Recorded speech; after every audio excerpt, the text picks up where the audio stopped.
मेरा सत सत नमन, कोटि कोटि नमन। आपने इस युवा को इतना हिम्मत देने का काम किया, इतना प्यार, इतना समर्थन और इतना समर्पण आपको मिला कि आज पूरे राज्य में कहीं अगर कोई चर्चा का विषय है तो आपका लाडला बेटा, आपका छोटा भाई, आपका टाइगर जयराम महतो पूरे राज्य में चर्चा का विषय है। ये आपका प्यार है, ये आपका आशीर्वाद है। तो चलिए विषय को लंबा ना ले जाते हुए सीधा बात करते हैं। बहुत सारे सवाल आपके जहन में होंगे, बहुत सारे सवाल हमारे आलोचकों के जहन में होंगे, बहुत सारे सवाल गांव के चौपाल से उठ रहे होंगे। उन सवालों का मैं खुद से सवाल भी पूछूंगा और उन सवालों का उत्तर भी देने का काम करूंगा, क्योंकि मेरे पास मीडिया आज नहीं है। सबसे पहली बात, चलिए आपको शुभकामनाएं कि मेरा नॉमिनेशन एक्सेप्ट हुआ है। 4 पेपर मैंने भरा था, जिनमें 3 पेपर को सेलेक्ट किया गया है। एक र्यूमर आया कि नहीं, अंतिम पेपर को सेलेक्ट किया गया है और 3 पेपर रिजेक्ट हुए हैं, जो कि सत्य नहीं है। 3 पेपर सेलेक्ट हुए हैं, 1 पेपर रिजेक्ट हुआ है।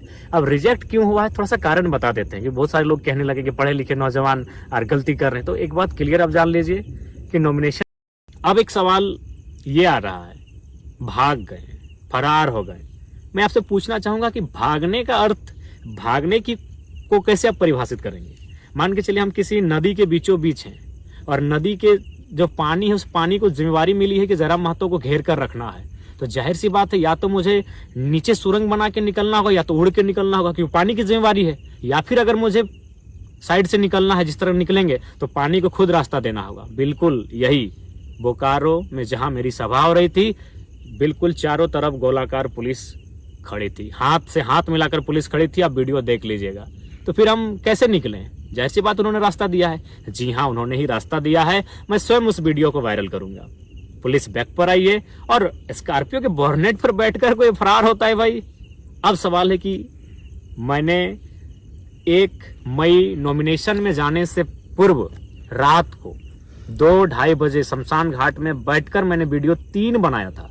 एक वीडियो में यह संदेश दिया था कि मुझे पूर्ण आशा है कि मेरा अरेस्टिंग हो जाएगा, अरेस्टिंग होने के बाद फलाना कार्यकारिणी केंद्र अध्यक्ष होंगे। मैंने ये भी उस वीडियो में घोषणा किया था, क्योंकि मुझे भी पूर्ण आशा था कि मुझे डिटेन कर लिया जाएगा। इसीलिए आनन फानन में 3 सेटों को भरा गया, क्योंकि पूर्ण आशा थी कि डिटेन करेंगे ही करेंगे। लेकिन वहां तक, डीसी चैम्बर से बाहर निकलने तक मैं बहुत उत्सुक था कि मुझे अरेस्ट करें। उसके बाद सभा तक, संबोधन के बाद तक मेरी इच्छा थी, मेरी दिल्ली इच्छा थी कि प्रशासन मुझे अरेस्ट करे। लेकिन परिस्थितियां वहां बिल्कुल विपरीत थी। परिस्थितियां क्या थी? बहुत सारे लोग पेट्रोल लेकर थे कि आत्मदाह कर लेंगे। बहुत सारे लोग हिंसक और उग्र स्वभाव रूप धारण कर चुके थे। वीडियो फुटेज आप देखे होंगे। यानी मैंने इसलिए वहां से निकलना उचित समझा। मैं निकला हूं, फरार नहीं। मैं बार बार कहूंगा, क्योंकि आप मेरा स्टेटमेंट अंतिम क्या था याद होगा कि एसपी साहब माफ कीजिएगा, भीड़ की भावनाओं का सम्मान कीजिए, डिटेन किसी और दिन कीजिए। ये मेरा अंतिम शब्द था कि एसपी साहब माफ कीजिएगा, भीड़ की भावनाओं का सम्मान कीजिए, डिटेन किसी और दिन कीजिए। और हम वहां से निकल गए। क्या आज हम घर निकलते हैं? बाद में इस विषय पर बात करेंगे। क्यों? 1.5 लाख की भीड़ और पुलिस कितनी थी? 1,500। क्या पुलिस में सामर्थ्य था कि हमें वो डिटेन कर लेते बिना किसी हो हंगामे के, बिना किसी उपद्रव के, बिना किसी मुठभेड़ के? पॉसिबल नहीं था। 1.5 लाख की भीड़, 1,500 पुलिस, अनहोनी अप्रिय घटना घट जाती। संभवतः अगर हमें डिटेन किया जाता, अभी कौन पब्लिक, भाड़े की पब्लिक नहीं थी, प्रेम से आई हुई, समर्पित भाव से आई हुई, इस नौजवान को चाहने वाली पब्लिक, 45 डिग्री के तापमान में अपने खर्चे से आने वाली पब्लिक अपने चहते बेटे को अपने सामने अरेस्ट होते हुए बिल्कुल भी नहीं देख पाती। पता नहीं बोकारो का विधि व्यवस्था उस दिन क्या होता, पता नहीं बोकारो की परिस्थिति उस दिन क्या होती।